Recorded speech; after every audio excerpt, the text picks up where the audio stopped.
Nous poursuivons avec la seconde partie concernant la maîtrise du risque de crédit.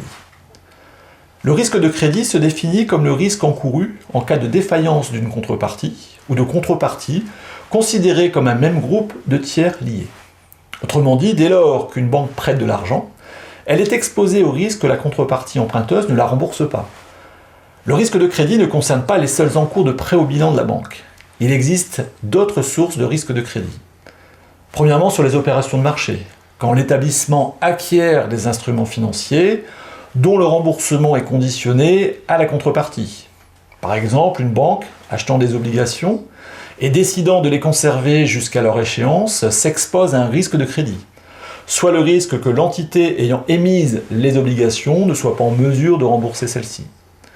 Ensuite, sur les opérations de hors-bilan, quand la banque s'est engagée par signature, comme pour une caution par exemple, elle se substitue à un débiteur si celui-ci fait défaut au bénéfice d'un tiers. Et puis sur un plan financier, le risque de crédit, dès lors qu'il est avéré, impacte à la baisse aussi bien le patrimoine que la rentabilité de la banque, avec la dépréciation des créances incidentées et la diminution des résultats comptables. C'est la raison pour laquelle sa maîtrise est indispensable pour la banque afin de conforter sa solvabilité, préserver la création de valeur générée grâce à l'octroi des crédits. La mesure du risque de crédit fonctionne de différents facteurs.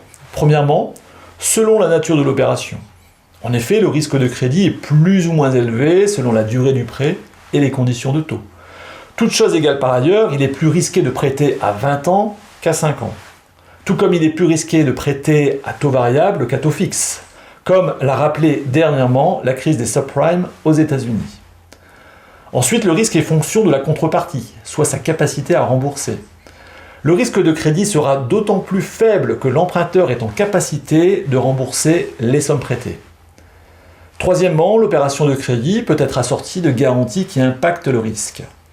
Disposer d'une garantie permet en effet de diminuer le risque de crédit. Les garanties font partie des techniques de réduction du risque que nous détaillons par la suite. Enfin, le risque de crédit est différent selon que l'encours de prêt est sain ou douteux. Dans le premier cas de figure, on parle de risque inhérent qui fait l'objet d'exigences de fonds propres et de provisions en normes IFRS 9.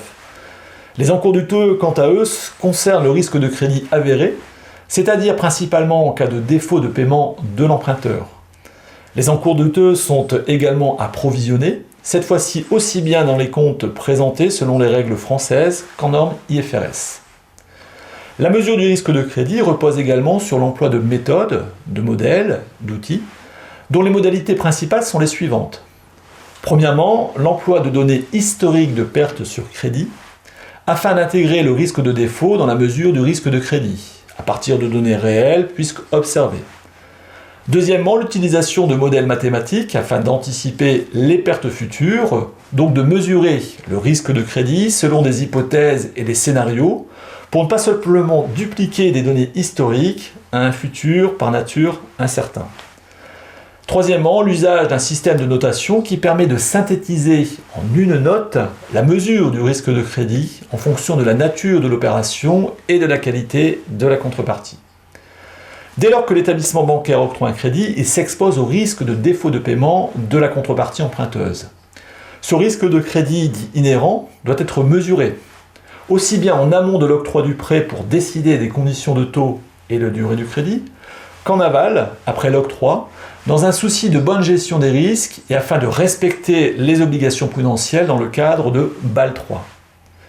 La mesure du risque de crédit inhérent est réalisée en combinant pour chaque prêt les 4 facteurs suivants. Premièrement, la probabilité que la contrepartie emprunteuse fasse défaut pendant toute la durée de vie du crédit.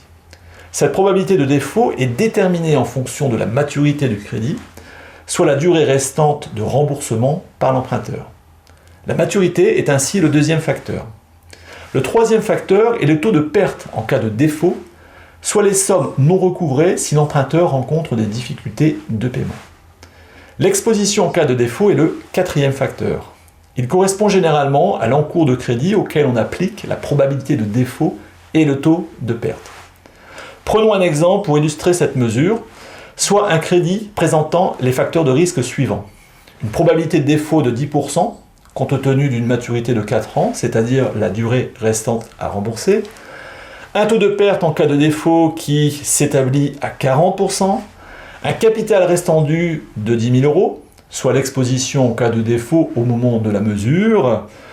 Le risque de crédit inhérent à cette opération sera donc mesuré de façon suivante, 10 000 que multiplie 10%, que multiplie 40%, représentant ainsi un montant de 400. Autrement dit, la banque estime qu'elle peut perdre 400 euros sur ce crédit de 10 000 euros. La détermination des facteurs de risque repose sur des données historiques de perte pour ce qui concerne les probabilités de défaut et les taux de perte en cas de défaut. Il importe donc pour l'établissement de disposer d'outils de collecte des événements de risque concernant son portefeuille de crédit. À défaut, la banque peut également s'appuyer sur des données statistiques fournies par des agences de notation. Mais s'agissant d'informations de marché, donc par nature générale, elles impliquent une mesure du risque de crédit moins précise que celle réalisée à partir de données internes de l'établissement. Le risque de crédit est avéré lorsque la contrepartie emprunteuse fait défaut, c'est-à-dire ne paie pas l'échéance, ou s'il s'agit d'un engagement par signature de la banque de type caution, la banque doit se substituer au débiteur. Dès lors que le risque de crédit est avéré, l'établissement doit procéder à sa mesure en déterminant l'espoir de recouvrement, soit la somme qu'elle escompte récupérer compte tenu des difficultés rencontrées par la contrepartie emprunteuse ou selon une garantie reçue de la banque. L'espoir de recouvrement est proportionnellement inverse à la situation du débiteur. Autrement dit, les perspectives de recouvrement sont d'autant plus faibles que les difficultés du débiteur sont importantes. La mesure du risque de crédit avéré doit tenir compte également des garanties attachées au prêt. Plus celles-ci sont de qualité et d'un montant important, moins le risque de crédit sera élevé. En comptabilité française, le risque de crédit avéré fait l'objet d'une provision. En conséquence, la banque diminue la valeur de ses crédits dans son bilan dès lors que des défauts de paiement ont été constatés et que les créances correspondantes sont qualifiées comptablement de douteuses. Pour illustrer la mesure du risque de crédit avéré et son impact comptable, prenons l'exemple suivant, soit un crédit présentant un défaut de paiement au titre d'une échéance de 10 000 euros, dont le capital restant dû est de 100 000 euros. Ce prêt est assorti d'une garantie hypothécaire évaluée à 80 000 euros. La personne en charge du suivi estime comme minime la capacité du débiteur à rembourser les sommes dues. En conséquence, l'espoir de recouvrement correspond à la valeur de la garantie. Le risque de crédit avéré, dans le cas présent, est donc égal à la différence entre le capital restant dû et le montant de la garantie, soit 100 000 moins 80 000, c'est-à-dire 20 000 euros. Ces 20 000 euros font l'objet d'une provision comptable. Au bilan de la banque, le crédit de 100 000 euros constaté à l'actif est ainsi déprécié pour un montant de 20 000 pour représenter une valeur nette comptable de 80 000 euros, soit ce que pourra recouvrer l'établissement grâce à la garantie. Précisons que les sommes dues par la contrepartie concernent également les intérêts inclus dans les échéances non réglées. Pour la mesure du risque de crédit avéré, ces intérêts sont considérés comme perdus en totalité. Le risque de crédit avéré est donc égal à la somme de l'espoir de recouvrement sur le capital restant dû et la totalité des intérêts facturés à l'emprunteur et non payés à la date de calcul du risque. La maîtrise du risque de crédit nécessite de mettre en place des techniques de réduction de risque afin de limiter les pertes potentielles. Ces techniques sont principalement de 4 ordres. Premièrement, il s'agit des garanties obtenues par la banque de la contrepartie emprunteuse, lesquelles sont de deux natures. Les sûretés réelles et les sûretés personnelles. Les sûretés réelles concernent le droit pour la banque de saisir un bien apporté en garantie par l'emprunteur. L'établissement peut ainsi céder le bien et donc encaisser le prix de vente pour compenser la perte sur le crédit compte tenu du défaut de paiement de l'emprunteur. Les biens apportés en garantie peuvent être corporels, comme une hypothèque, ou financiers, comme des titres. S'agissant des sûretés personnelles, c'est un tiers au contrat du prêt qui garantit les sommes dues par l'emprunteur, comme dans le cas d'une caution. Deuxièmement, la banque peut conclure un dérivé de crédit, soit un contrat financier par lequel la banque reçoit de la contrepartie signataire le montant des sommes impayées par l'emprunteur sur l'opération de crédit. Le dérivé de crédit est assimilé à une assurance crédit pour lequel la banque verse une prime à la contrepartie signataire en rémunération du risque couvert. Troisièmement, les administrateurs de la banque fixent des limites à ne pas dépasser en termes de prise de risque afin de circonscrire les expositions de crédit par contrepartie, par secteur ou encore par marché.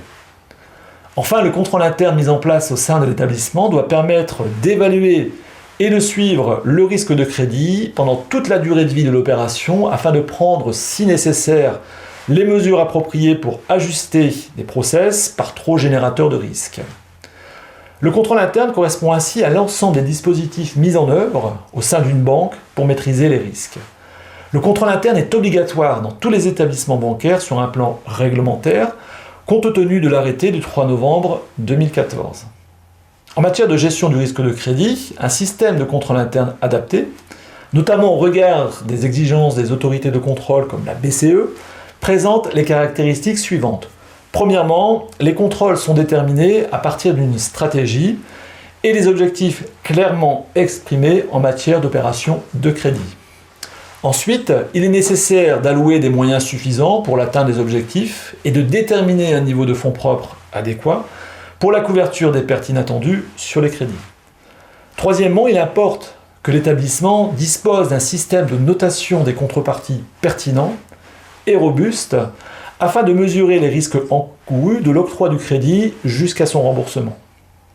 La qualité de la formalisation des dossiers de crédit est également un point clé de contrôle interne car celle-ci permet de vérifier que les démarches nécessaires ont été faites pour apprécier le risque de crédit sur des éléments fondés et que les règles d'octroi des prêts imposées par la banque sont respectées. Cinquièmement, le processus d'octroi de crédit doit également reposer sur un système de limites et de délégation permettant d'encadrer les décisions de prêt. Sixièmement, il importe que l'établissement se dote d'une cellule de revue indépendante des métiers octroyant les crédits, de type back-office, pour réaliser des contrôles sur la qualité des crédits. Et enfin, le dispositif de contrôle interne doit être organisé de façon efficace entre les différents niveaux de contrôle. Cette organisation suppose que les contrôles de premier niveau soient réalisés par les métiers et qu'ils soient supervisés par la direction du contrôle permanent de second niveau. Quant à l'audit interne, en tant que fonction de contrôle de troisième niveau, il évalue la qualité des dispositifs de maîtrise du risque de crédit. Dans le cadre des accords de Bâle, les établissements bancaires ont l'obligation de disposer d'un certain niveau de fonds propres pour couvrir les pertes inattendues du fait de leurs activités. Rappelons que les fonds propres d'une banque comprennent pour l'essentiel le capital social apporté par les propriétaires de l'établissement, ainsi que les réserves accumulées du fait des résultats comptables antérieurs. Le risque de crédit est particulièrement visé par les accords de Bâle III puisqu'il représente le premier des risques bancaires avant le risque de marché et le risque opérationnel. Ainsi, la banque doit mesurer le risque de crédit qu'elle supporte pour ensuite s'assurer que ses fonds propres sont suffisants pour couvrir d'éventuelles pertes inattendues. La mesure du risque de crédit est réalisée selon l'une des deux méthodes suivantes. La première, soit l'approche avancée, s'applique par défaut à toutes les banques. Elle repose sur des notes externes fournies par des agences de notation. Ainsi, l'établissement vient noter ses encours de crédit à partir de ces notes selon la nature des emprunteurs. Puis, en fonction des notes données, elle pondère l'encours de crédit pour en déterminer le risque inhérent, lequel sert de base pour calculer le niveau de fonds propres à allouer pour couvrir ce risque. Par exemple, la banque a prêté à une entreprise la somme de 500 000 €. Cette entreprise est notée AA par une agence de notation. Selon les taux de pondération réglementaires, pour une contrepartie entreprise notée AA, le risque de crédit correspond à 20% de l'encours de crédit net de garantie et de provision comptable. En conséquence, dans notre exemple, le risque de crédit est de 500 000 € que multiplie 20%, soit 100 000 €. Compte tenu que le niveau minimal de fonds propres à détenir selon Bâle III pour couvrir les pertes inattendues est de 8% des risques pondérés, l'établissement, dans le cas présent, devra consacrer 8% de 100 000 €, soit 8 000 € de fonds propres, à la couverture du risque de crédit. La deuxième méthode pour la mesure du risque de crédit concerne l'approche dite avancée. Elle s'applique aux banques qui ont opté pour ce dispositif en remplacement de la première méthode. Son principe est le même que celui exposé précédemment, soit de mesurer le risque de crédit en pondérant l'encours net de garantie et de provision. Sauf que cette fois-ci, c'est la banque elle-même qui note les contreparties emprunteuses, à partir du système de notation interne qu'elle a développé, et non plus en faisant appel à des agences de notation externes. Comme pour la première méthode, les fonds propres à allouer pour couvrir le risque de crédit ainsi mesuré sont de 8% de l'encours de crédit pondéré. L'intérêt pour une banque d'opter pour la méthode avancée, qui est plus coûteuse à mettre en œuvre sur un plan opérationnel, et que celle-ci est plus précise dans la mesure du risque de crédit, car spécifique à chaque établissement compte tenu de notes internes. En conséquence, le niveau des fonds propres à allouer pour la couverture du risque de crédit est moins élevé que dans le cas d'un calcul plus généraliste. Pour conclure cette seconde partie, nous passons au questionnaire à choix unique, l'objectif étant de trouver bien sûr la bonne proposition pour chacune des questions suivantes. Première question. Le risque de crédit est considéré comme avéré lorsque petit a, la provision sur crédit augmente significativement. Petit b, la banque n'a pas suffisamment de fonds propres pour couvrir la perte attendue. Petit c, l'emprunteur est en cessation de paiement.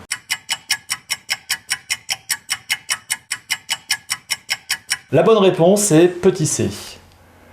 Deuxième question, parmi les dispositifs suivants, lequel ne concourt pas à la maîtrise du risque de crédit? Petit a, la comptabilisation des provisions sur crédit en coût du risque. Petit b, la décision d'octroi du prêt sur base de la note interne de la contrepartie emprunteuse. Ou petit c, la revue des dossiers de crédit par le service de back-office.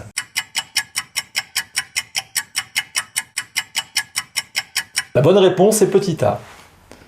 Troisième question, laquelle des méthodes suivantes pour la mesure du risque de crédit est la plus avantageuse pour la détermination du niveau de fonds propres nécessaire à la couverture du risque? Petit a, l'approche avancée, petit b, l'approche standard, ou petit c, l'approche par composants?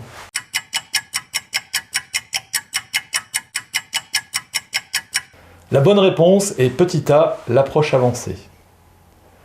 En synthèse de cette seconde partie, retenons que la maîtrise du risque de crédit est essentielle pour pérenniser la solvabilité de la banque, d'où la nécessité de bien l'identifier, de le mesurer correctement, de mettre en place des dispositifs adaptés pour le couvrir.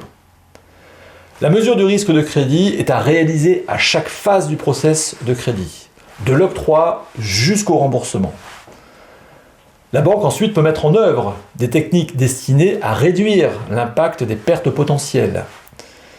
L'établissement doit également disposer d'un niveau de fonds propres suffisant, niveau déterminé selon les règles fixées dans le cadre de Bâle III, afin de couvrir les impacts de pertes futures.